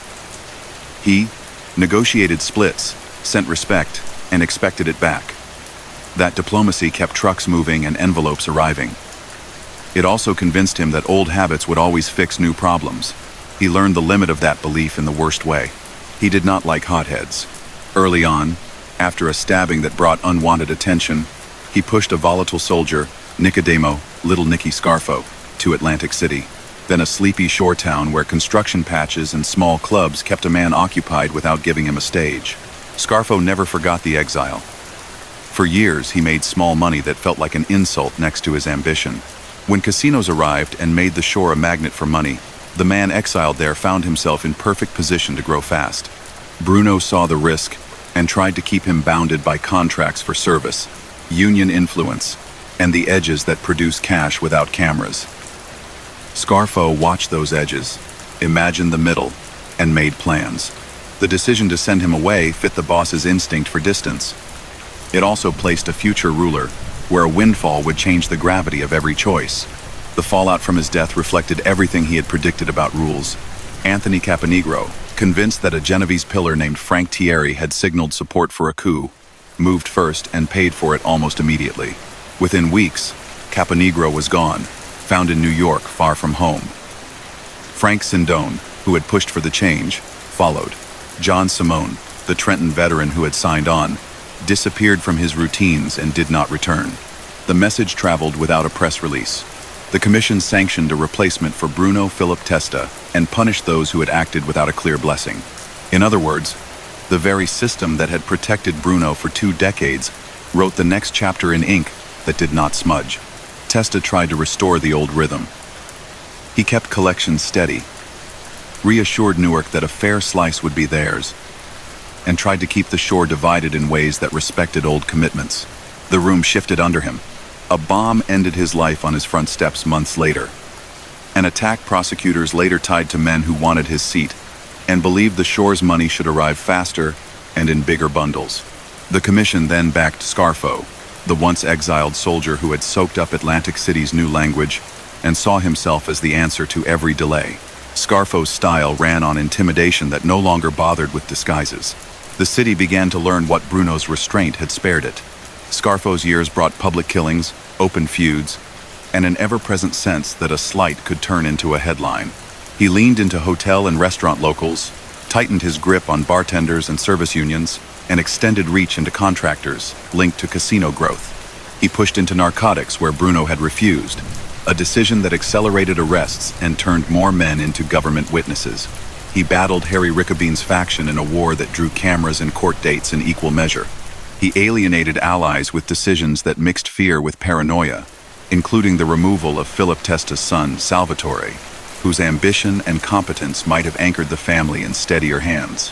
These choices hardened law enforcement's resolve and gave prosecutors the pattern they needed to file sweeping racketeering cases that Bruno had long avoided by staying behind layers and banning the kinds of markets that fill tapes with the worst kind of talk. Those racketeering tools, bundled under the RICO statute, changed everything. They allowed prosecutors to tell a single story about an enterprise rather than chasing individual acts towards separate trials. Conversations about gamblers, loans, machines, unions, and construction could be combined into counts that named leaders as responsible for the whole picture. Under Scarfo, tapes and witnesses abounded. Under Bruno, neither had been easy to find in a form that stuck. Federal cases in the late 1982 swept up Scarfo, his closest relatives, and key lieutenants. Long sentences followed. The story moved on to the next generation men like John Stanfa, the driver who had kept the old boss on schedule, and later tried to revive an organized, quiet structure, only to collide with younger crews who preferred speed and flash. The fact that the driver survived the night that killed his passenger remained a point of bitter debate at dinner tables and in courtrooms well into the 1990s. Amid all the change, a constant remained. The crimes tied to Bruno's era did damage that statistics sometimes hide. The numbers game pulled small bills from people who could least afford it under the promise of a payout that almost never came. Bookmaking hooked gamblers who recognized lines better than they knew their own budgets. Loans turned bad months into bad years with interest that reinvented the meaning of wait. Bar owners, club managers, and small contractors learned to factor protection into their cost of doing business, or else surrender a season to delays and broken equipment. Public projects lost money that should have improved neighborhoods. Private jobs spent more to appease stewards than to pay workers. He ran those systems with less bloodshed than others, but less bloodshed is not the same as less harm. Family life did not make the news often, but it framed his choices. He ate dinner at the same tables week after week, kept holidays predictable, and protected children from the glare that followed him to hearings. He liked routines that made him feel like a citizen of the block, not a ruler. He dressed in muted suits, stayed loyal to a few restaurants, and kept social circles small enough that he could read each person's face. That modesty reinforced the gentle Don image reporters loved. The nickname irritated investigators who knew the ledger beneath it. It also fed the public's fascination with a man who seemed to walk between two worlds as calmly as anyone could. He used that curiosity without feeding it, one of many lines he drew that let him be seen without being understood. If you lay his life against the map of Philadelphia and South Jersey, patterns appear. He stayed close to the Italian market, to narrow blocks where addresses repeat in people's memory like prayers. He watched Camden's riverfront evolve, placed men in diners where truckers stopped, and valued the stretch from Trenton down through Cherry Hill because it moved goods and bets without drawing notice. He understood the shore's seasons, how money bulged in summer and thinned after Labor Day, and he built schedules that matched that pulse. He treated Newark like a doorway that required a key from two landlords, Manhattan and Philadelphia, and he spent much of his energy making sure both felt respected, even when one bristled at the other's presence. That geography lesson explains why his fall reverberated so widely. He had tied together places that preferred to operate alone. He left behind more than cautionary tales. Some of his methods were adopted by later leaders in smaller ways. The insistence on sit-downs before violence, the habit of investing proceeds into businesses that produced receipts, the constant grooming of intermediaries who could shield the top from ugly tasks. Law enforcement learned from him too. Commissions improved subpoena strategies. Prosecutors pushed harder for electronic surveillance orders, and agents mapped companies with a level of detail that would have seemed obsessive in earlier years. By the time later bosses took their seats, the rooms bristled with microphones and the hallways were lined with photographs of every man who believed the old rules would save him. In that sense, the quiet that had once protected him helped sharpen the tools that dismantled his successors. His story resists simple moral. Neighbors remember kindnesses that were real. Victims recall pressure that never felt optional. Crews credit him with keeping their fathers alive by forcing them to think before acting. Prosecutors call him a polite architect of schemes that hurt families who had few protections. All of those portraits fit. They belong to one life that touched cash drawers, union halls, kitchens, pews, and corner stores. He moved across those spaces like a man who knew he would belong to the city's memory whether he wanted to or not. The lessons his name carries about restraint, ambition, rules, and the price of confusing a nod for a command still walk those blocks, even as new names take their turns under lights he never sought and would have told his men to avoid. Years after his passing, the city still told his story in small scenes. A man sweeping a storefront stoop would say he remembered how disputes used to get solved with a phone call. Not a spectacle. A retired bartender would point at a corner and say that writers used to come by at the same hour every afternoon to gather slips for a game most people pretended not to see. A barber would lift his towel and whisper that the quiet one had kept the block cooler than anyone since. Those memories skipped over the pressure that made that quiet possible, but they captured the rhythm he imposed. Order first, noise never. He built order by turning every day into a schedule. Mornings started with coffee at a friend's place, where he skimmed headlines without reacting to them. Calls came in from captains with short reports. Who paid, who stalled, which storefront had installed a jukebox without asking, which contractor had delayed an envelope after winning a bid that didn't make sense on paper.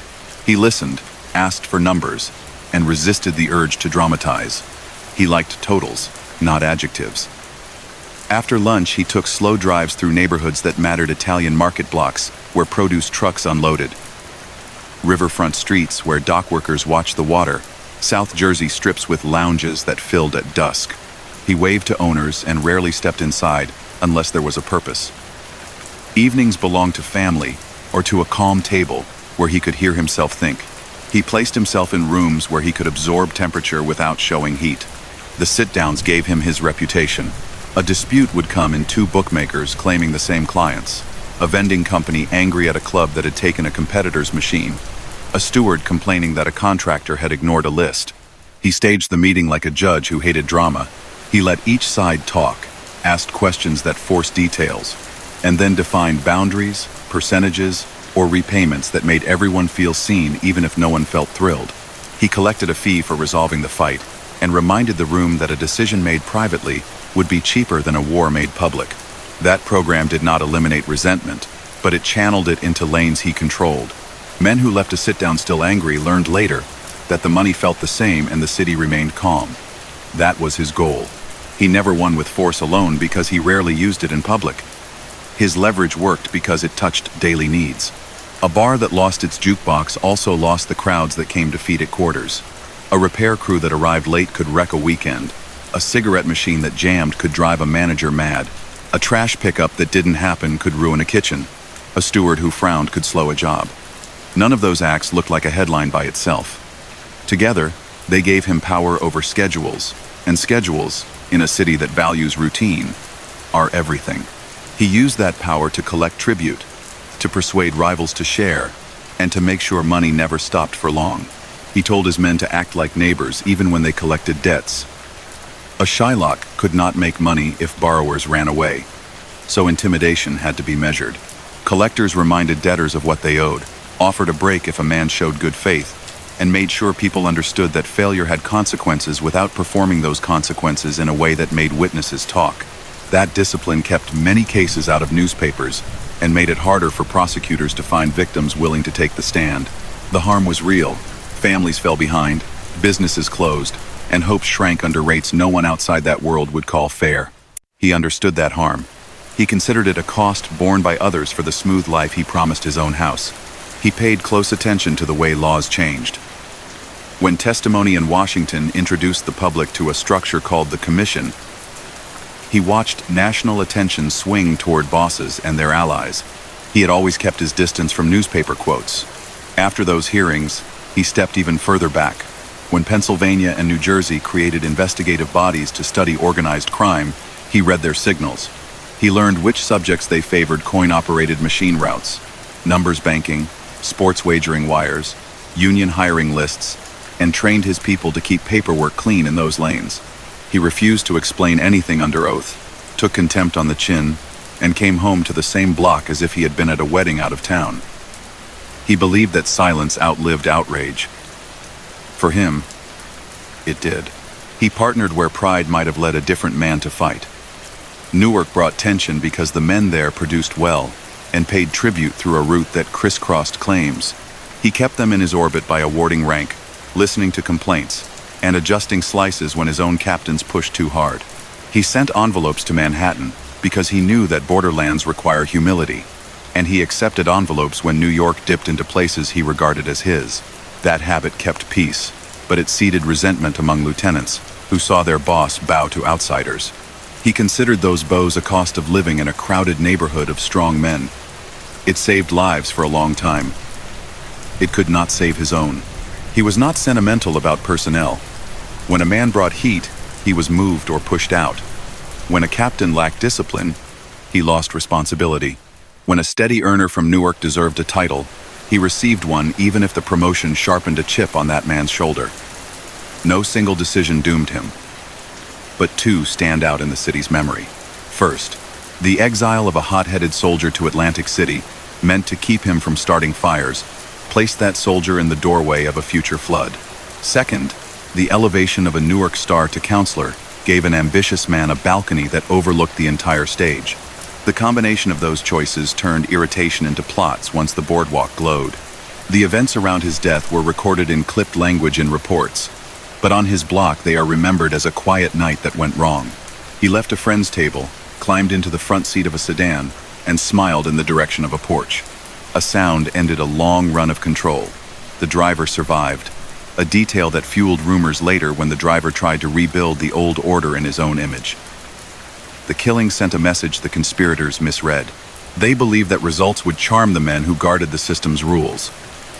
Instead, those men punished the move as an insult to the structure itself. Within weeks, key plotters were gone. Those who remained took the hint. In the vacuum, his closest lieutenant, a man with a broad frame and a steady voice, tried to carry on. He was given the chair with the national body's blessing because he promised what the old man had promised: calm streets and punctual envelopes.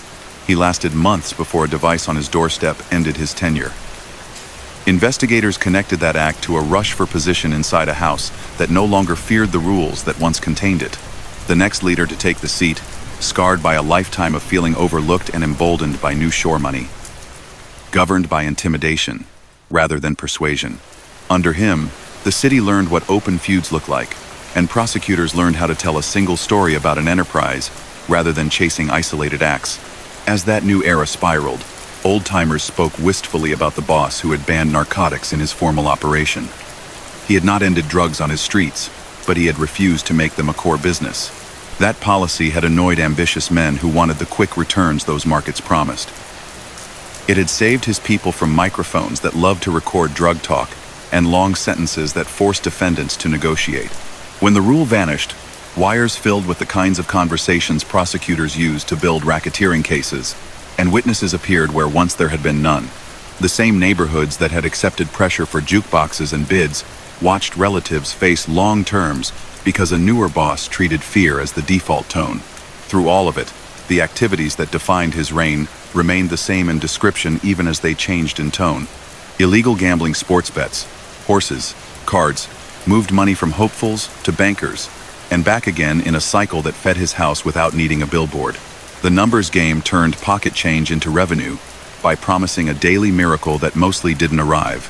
Loans kept small businesses open while chaining borrowers to schedules that left them tired and compliant. Extortion disguised as protection kept clubs, diners, and distributors in line. Labor racketeering gave him leverage over who worked and when.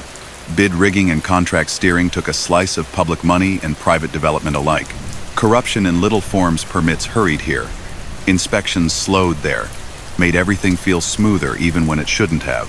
He denied those labels, but the pattern never changed. He surrounded those acts with normal life, because normal life makes scrutiny seem rude. He sent flowers for baptisms and funerals, wrote checks for parish drives, and remembered anniversaries. He shook hands with ward leaders and kept gossip available without becoming a gossip himself. He kept his clothes conservative and his car ordinary. He sat on his own front step, not because he wanted an audience, but because that is what men on his block did. Those choices softened his image for people who didn't see the balance sheets that kept him in power. They also made him harder to hate in public, which gave him room to maneuver in private. He did little to shape how newspapers wrote about him beyond giving them no new quotes to spice up their stories. Some called him a gentleman because he avoided spectacles. Advocates for victims reminded readers that orderly racketeering still empties wallets and bends institutions. Investigative panels printed long reports full of charts and testimony, and his photo sat near the top because his name anchored the system they were describing. He responded the same way each time. Brief appearances, refusal to educate his pursuers, short sentences for contempt, quiet returns to a neighborhood that greeted him like a relative. Over time, that rhythm turned him into a figure larger than a single case and smaller than a myth. He was the man who made other men lower their voices. A true measure of his influence is found in what collapsed after him. The truce with Newark ended when the counselor who had plotted against him died for it. The city's northern operations drifted under Manhattan's gravity. The balance on the boardwalk swung from negotiated shares to control by fear. Old figures who had prospered under terms they understood saw their sons and nephews fall to long cases. The driver who had once kept him on schedule tried to restore a quiet version of the old order years later, only to ram into a new generation that saw speed as a virtue. People in the neighborhoods noticed the difference on their porches. Police sirens came more often. Newspapers wrote louder stories. Wakes multiplied. He remains, in memory, the boss who made money seem like the city's weather always there, barely noticed, and strangely predictable. That predictability was built on acts that harmed as surely as any overt threat, but it felt to many like an exchange they could handle. The city paid with skims on contracts, with jukebox fees, with small losses that added up, with a sense that certain problems required private solutions. He paid with lifelong self-control, the constant management of other men's pride. And, at the end, with the belief that his own block belonged to him. The block belonged to time, as every city street does, and time eventually hands even the most careful man a night he cannot manage. If his life offers a lesson beyond the names and dates, it is about the shape power takes when it wants to last. He preferred influence to force, proofs to promises, sit-downs to swagger. He banned what he thought would bring down the house and taxed everything else he could touch. He placed allies in roots and unions that translated small pressure into steady income. He built a public face that a neighbor could accept, and a private structure that prosecutors struggled to document. The shape held until a few men decided they would rather ask for forgiveness than for permission, and discovered that forgiveness does not exist at that level. The rules he honored outlived him, and judged the men who didn't. His name still stands in sentences that describe a certain style: quiet, patient, efficient, restrained. The other words must stand there too: extortionate, coercive, corrupting, harmful. He did not live in the gap between those sets of words. He made the gap his home. He taught his city how comfort can be exchanged for control, and how calm can hide costs that only show up later, when the bill arrives in courtrooms and in families. For 2 decades he managed that exchange. Then the exchange failed him, and the city learned what it had been trading. Time kept stretching away from his last evening, yet his habits still hovered over the blocks where he had set the tone. People who never met him used his name to describe a style of control that felt like weather steady, easy to ignore until it changed. Owners of corner bars remembered envelopes that left on Fridays without fuss. Contractors who had poured concrete on public sites could still list the stewards who decided whether a week went smoothly. Retired agents, flipping through old notebooks, recognized the routes where jukebox men collected coins, and, with them, news. The city had moved on, but the template he built out of patience and discipline outlasted him, and then, in other hands, began to unravel. He had never called what he did a system. He called it good sense. When gambling was illegal, he organized it as if it were regulated. Wagers on sports and horses moved through writers to bankers who balanced risk like actuaries. The numbers game, a daily sweep of pocket change across neighborhoods, survived because he made sure winners got paid quickly and losers didn't feel trapped. Loans went out on terms that looked manageable on day one and turned heavy over time, enforced through reminders and social pressure that kept borrowers earning rather than fleeing. Vending and coin machines provided a reason to visit clubs and diners every week, a visit that doubled as a chance to keep relationships warm. Trash hauling, linen services, and supply contracts folded into that routine until everything around a cash register seemed to pass through a channel he could touch. Unions in hospitality, trucking, and construction gave him the leverage to shift schedules without making speeches. He wove those strands into a fabric that looked ordinary from the sidewalk. He backed that fabric with ordinary life. A row house address, a family dinner, the same storefronts week after week. He paid taxes on the businesses he could show, and kept his name off the ones he couldn't. When a state commission or a grand jury wanted answers, he walked in with counsel and declined to offer any. Judges handed down contempt findings, and he served months at a time, rather than turn his voice into evidence. The pattern frustrated investigators who were certain they could prove what everyone talked about in kitchens. It also taught younger men a dangerous lesson: that a calm surface could survive almost anything.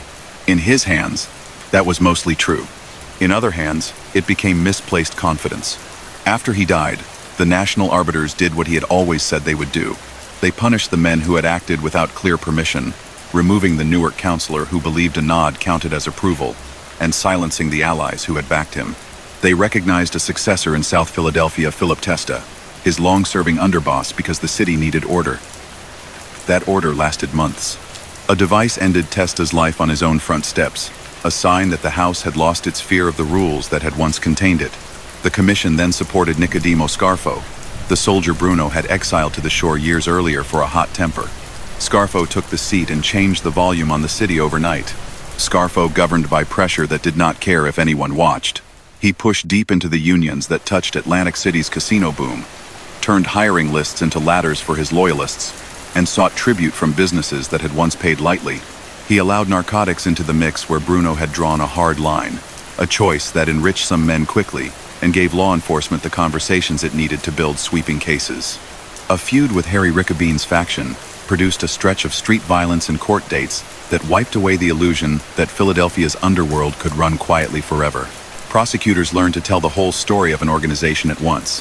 When federal RICO cases arrived in the late 1982s, Scarfo and key lieutenants faced terms that measured not in months, but in decades.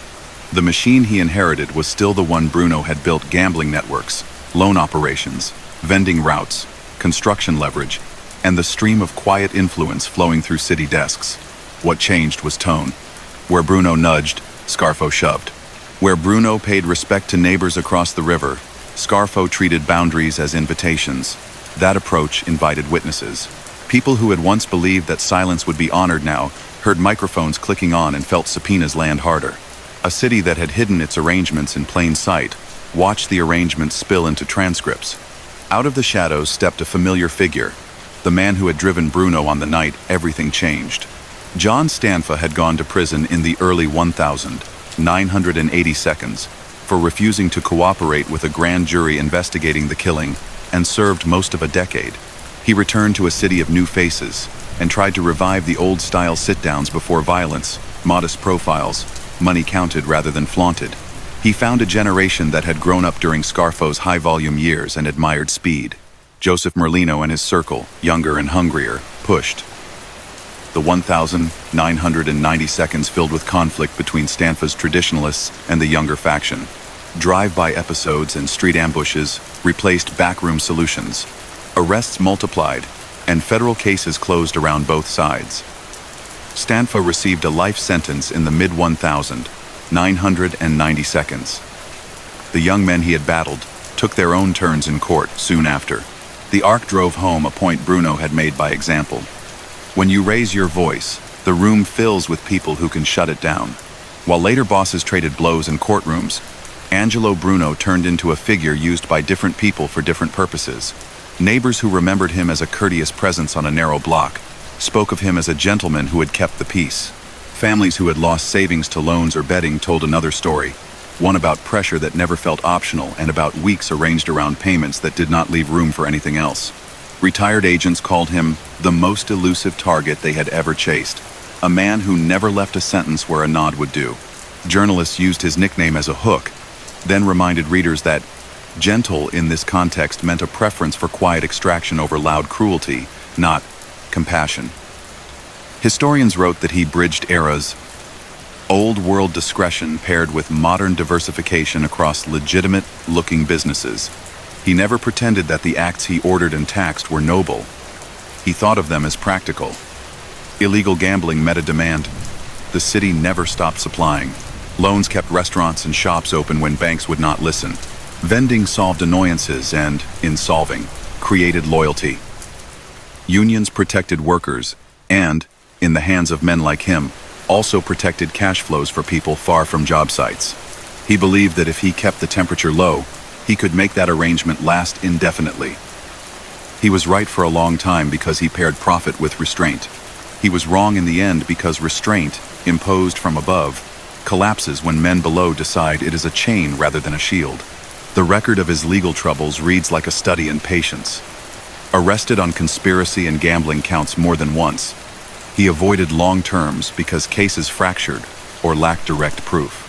Subpoenaed repeatedly by Pennsylvania and New Jersey commissions, he refused to answer questions that would have taught investigators how to string their facts together. Contempt sentences came. He served them. Newspapers photographed him walking in and out. There were no speeches, no dramatic gestures, just a man in a plain suit accepting a penalty he had budgeted for. He did not live to see the era when prosecutors could wrap a leader in the acts of his enterprise and call that bundle a single charge. Timing protected him as surely as caution did. The city's economics gave him room to operate. Neighborhood businesses ran on tight margins and wanted annoyances handled quietly. Developers prized schedules that held. Ward leaders appreciated precincts that avoided scandals. He inserted himself into those desires without announcing it. A permit that might have taken a month arrived in a week. A delivery truck suddenly found fewer delays. A steward who had insisted on a strict list discovered a way to be flexible. Each small fix bought him space, and he used that space to tax the same businesses he had helped. The contradiction sat at the core of his model. He solved problems he helped create and called the balance order. He differed from some of his peers in his view of publicity. He refused to play celebrity. No nightclubs where photographers waited. No displays of cars beyond what fit the block. No entourage. He let reporters use the nickname that made him sound benign, a label he neither endorsed nor rejected because it served a purpose. The more the public thought of him as a calm neighbor, the more awkward it felt to treat him as the center of a sprawling enterprise. He knew better than anyone that image shapes the reaction to facts. When he needed that edge, it was there. His relationships across the Hudson anchored his strategy. Carlo Gambino valued order, because order keeps money on pace. Russell Bufalino upstate ran an organization that rarely made headlines. With men like that, he never had to posture. He could ask for splits, accept shares, and settle disputes without inviting a feud. The arrangement had one weakness. It relied on people who could, with a single phrase, stop an argument. When those men died or faded, their successors believed in rules but not always in the same exceptions. He made the mistake of assuming the umbrella was still open. By the time he realized the weather had changed, it was too late. Some of the crews that paid him were not his by heritage. Irish burglary rings uptown, independent gamblers in neighborhoods that did not vote for his ward, and small-time operators in suburban bars all found themselves paying light tribute to keep peace. He taxed rather than replaced them because locals produce best when they feel the money remains nearby. He kept that balance workable by punishing betrayal rather than ambition, and by insisting that outsiders be treated with respect so long as they stayed within lines. The approach limited public fights and broadened his reach beyond the streets where his surname opened doors. Any honest account of the harm connected to his years must return to the people who never made the news. A grocer who dipped into a loan to cover a slow season learned that payments kept coming long after business recovered. A bartender who ran a side pool for local bettors found that the house never really belonged to him. A contractor who thought clean bids would win work discovered the invisible expense of cooperation. A family who played the numbers because a neighbor had won last month kept playing and never did. These were not scenes for cameras. They were routines that redirected money from neighborhoods to a hidden center. He designed that center and kept it humming with a smile that people mistook for relief.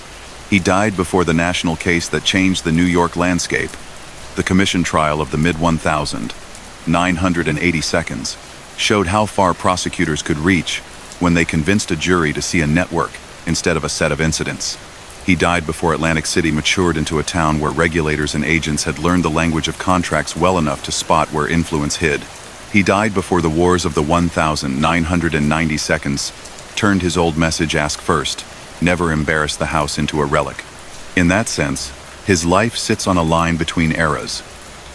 He was the last of a kind in his city, and the first to prove how fragile even a well-run syndicate can be when it depends on one man's temperament. People still visit his grave. Some leave flowers because they knew him as a neighbor who remembered their names. Others come to complete a history tour that takes them from Snyder Avenue to churches and social clubs and back. A few stand quietly and think about the ways he altered their family's fortunes, for better or for worse. The city carries those intertwined memories without attempting to untangle them. Philadelphia rarely does. It prefers stories with edges worn down by time and told in voices that sound like a kitchen after Sunday dinner. If there is a closing picture that fits him, it lives on a summer evening long before the last night began to form.